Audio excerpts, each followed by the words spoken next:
નમસ્કાર મિત્રો આજે આપણે આજના વિડીયોમાં બંધારણમાં જે સુધારાની પદ્ધતિ અને બંધારણીય સુધારાઓ અત્યાર સુધીમાં જેટલા બંધારણીય સુધારાઓ થયા છે તેના વિશે જોઈશું. તો ચલો મિત્રો, હવે ટાઈમ ના બગાડતા શરૂ કરીએ. બંધારણમાં સુધારાની પદ્ધતિ. તો પહેલાં બંધારણમાં સુધારાની પદ્ધતિ વિશે જાણી લઈએ. તો ભારતીય બંધારણમાં કોઈ પણ સુધારો કરવો હોય તો તે સુધારો કરવા માટેની 3 પદ્ધતિ છે, જે નીચે પ્રમાણે છે. કઈ 3 પદ્ધતિ છે જોઈ લઈએ. પહેલી પદ્ધતિ, સંસદમાં સામાન્ય બહુમતીથી એટલે કે 50%થી વધુ માટે સુધારો થઈ શકે. સામાન્ય બહુમતી હોય 50% વધારે તો એમાં સુધારો થઈ શકે. બીજી પદ્ધતિ, સંસદમાં સંસદ સભ્યો દ્વારા 2/3 બહુમતી દ્વારા પરંતુ કુલ સંખ્યાના 50%થી વધુ માટે સુધારો થઈ શકે. અને ત્રીજી પદ્ધતિ છે, સંસદમાં 2/3 બહુમતીથી અને સાથે રાજ્યમાં સાદી બહુમતીથી સુધારો થઈ શકે છે. તો આ 3 પદ્ધતિથી બંધારણમાં સુધારાઓ થઈ શકે છે. હવે આપણે એ જોઈશું કે અત્યાર સુધીમાં કેટલા બંધારણીય સુધારાઓ થયા છે, એ પણ આપણે સાથે સાથે જોતા રહીશું. તો બંધારણમાં અત્યાર સુધી લગભગ 101 જેટલા સુધારાઓ થયા છે અને બંધારણમાં પ્રથમ સુધારો 1951માં થયો હતો. મિત્રો યાદ રાખજો, અત્યાર સુધી લગભગ 101 જેટલા સુધારાઓ થયા છે અને સૌ પ્રથમ સુધારો 1951માં થયો હતો. બંધારણમાં અત્યાર સુધી થયેલ સુધારાઓમાં સૌથી મહત્વપૂર્ણ સુધારો 1976માં 42માં સુધારો થયો હતો, જેને મિની બંધારણ પણ કહે છે. જે 1976માં થયો હતો 42મો સુધારો, જેને મિની બંધારણ પણ કહે છે. બંધારણમાં મહત્વના સુધારાઓ વિશે જોઈએ.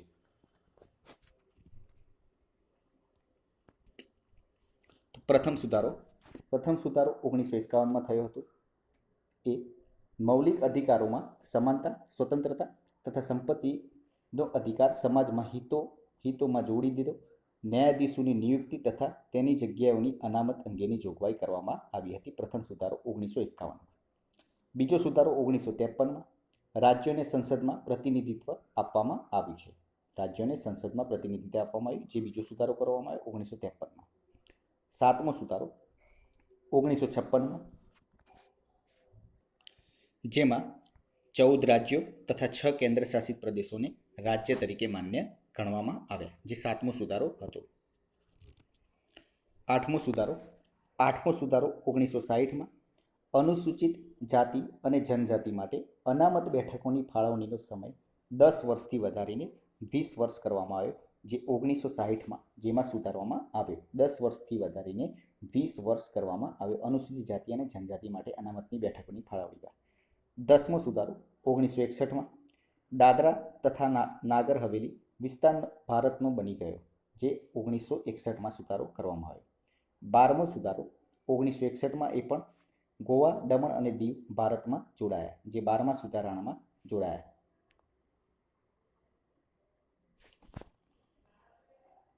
13મો સુધારો પણ 1962માં, જેમાં નાગાલેન્ડ ભારતનું રાજ્ય બનવાનો સુધારો. તો યાદ રાખજો મિત્રો, 1962માં જે સુધારાઓ થયા એમાં બધા કેન્દ્ર શાસિત પ્રદેશ તેમજ નાગાલેન્ડ પણ ભારતનું એક રાજ્ય બન્યું.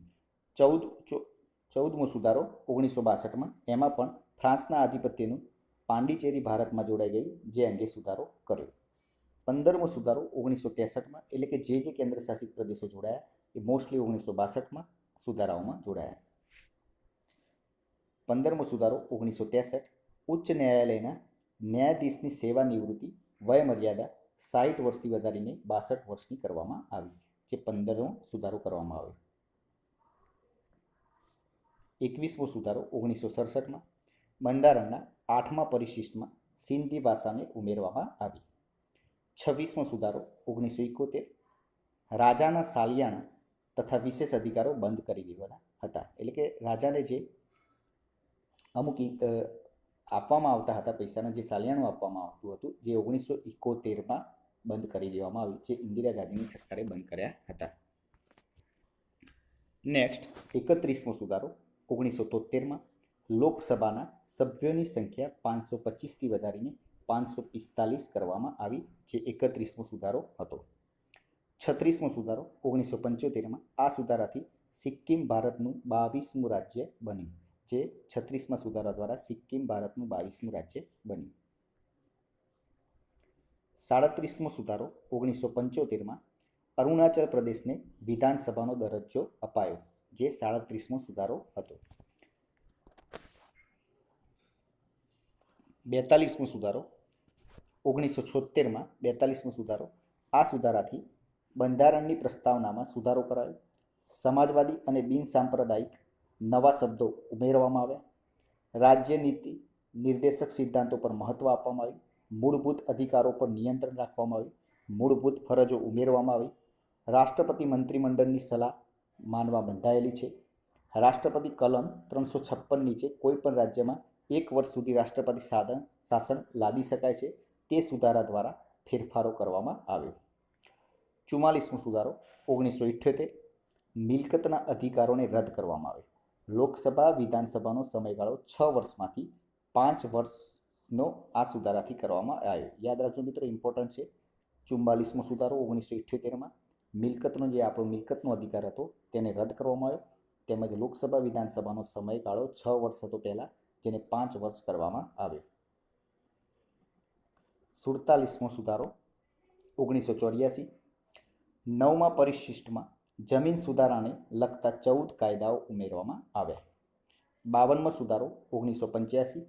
રાજકીય પક્ષમાં પક્ષાંતર વિરોધી કાયદો લાવવામાં આવ્યો. એટલે એક પક્ષમાંથી જે બીજા પક્ષમાં જતા હતા, એટલે કે પહેલાં રાજીનામું આપો તો જ, નહીં તો પહેલાં ડાયરેક્ટ એક પક્ષમાંથી બીજા પક્ષમાં જતા હતા, જેમાં 1985માં સુધારો કરવામાં આવ્યો. પક્ષાંતર વિરોધી કાયદો લાવવામાં આવે.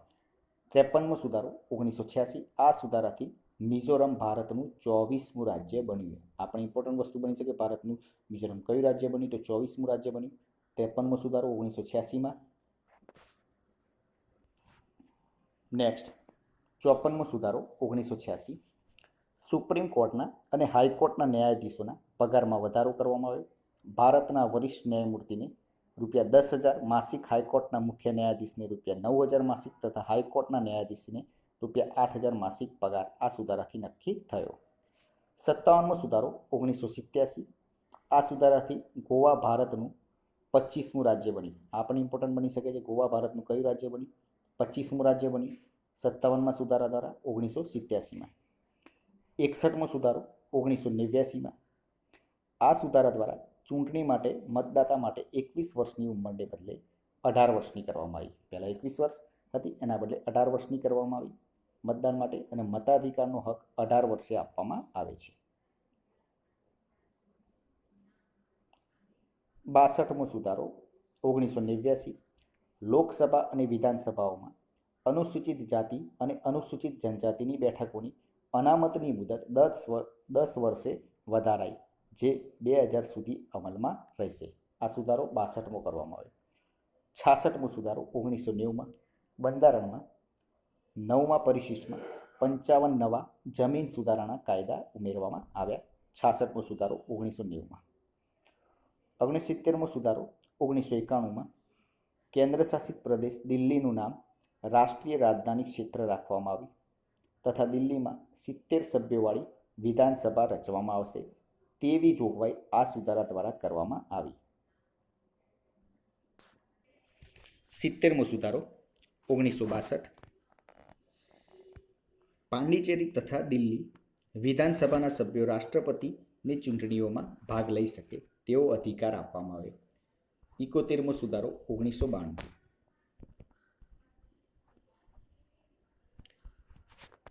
બંધારણના 8મા પરિશિષ્ટમાં નેપાળી, મણિપુરી તથા કોંકણી ભાષાઓ ઉમેરવામાં આવી. 73મો સુધારો 1992. ગ્રામ પંચાયતો, નગરપાલિકાઓ તથા મહાનગરપાલિકાઓમાં 33% બેઠકો મહિલા માટે ઉમેરવામાં આવી. 74મો સુધારો 1992. પંચાયતી રાજ સંબંધી સુધારો કરવામાં આવ્યો. 75મો સુધારો 2002માં. ભાડુઆતો અને મકાન માલિકો વચ્ચે થતા ઝઘડાનો ઉકેલ માટે અનુચ્છેદ 323(b)ના ખંડ 2માં નવો ઉપખંડ જોડી ટ્રિબ્યુનલની રચના કરવામાં આવી અને ભાડુઆતો સંબંધી કેસો આ ટ્રિબ્યુનલમાં ચાલશે તેવી જોગવાઈ કરવામાં આવી. 85મો સુધારો 2002માં. બંધારણીય અનુચ્છેદ 16(4)નો સંશોધિત 85મો બંધારણીય સુધારો વર્ષ 2002માં પસાર કરવામાં આવ્યો. આ સુધારા અનુસાર અનુસૂચિત જાતિ અને અનુસૂચિત જનજાતિના સરકારી કર્મચારીઓને પ્રમોશનમાં પણ બેકલોગ લાભ આપવામાં આવ્યો. 86મો સુધારો 2002માં આ સુધારા દ્વારા પ્રાથમિક શિક્ષણને મૂળભૂત અધિકારોમાં સ્થાન આપવામાં આવ્યું અને રાજ્ય સરકાર માટે 6 થી 14 વર્ષના બાળકને શિક્ષણ આપવું ફરજિયાત બનાવવામાં આવ્યું અને આ જ અધિકાર મૂળભૂત ફરજ રૂપે પણ મૂકવામાં આવ્યો. આમ મૂળભૂત ફરજો 10માંથી વધી ગઈને 11 થઈ. કેટલી? 11 થઈ. 87મો સુધારો 2003માં આ સુધારા દ્વારા સર્વિસ ટેક્સ ઉઘરાવવાની અને આ ટેક્સ કેન્દ્ર અને રાજ્ય વચ્ચે વહેંચવાની જોગવાઈ અનુચ્છેદ 268A ઉમેરીને કરવામાં આવી. 91મો સુધારો